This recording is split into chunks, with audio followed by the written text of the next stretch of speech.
కొణిదెల పవన్ కళ్యాణ్ అనే నేను శాసనం ద్వారా నిర్మితమైన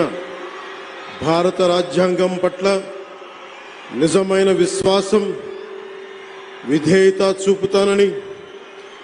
భారతదేశ సార్వభౌమాధికారాన్ని సమగ్రతని కాపాడుతానని,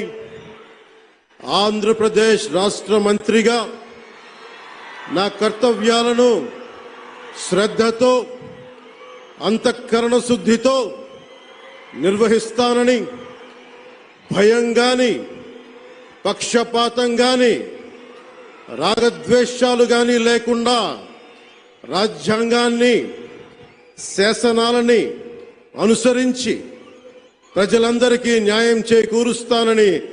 దైవ సాక్షిగా ప్రమాణం చేస్తున్నాను.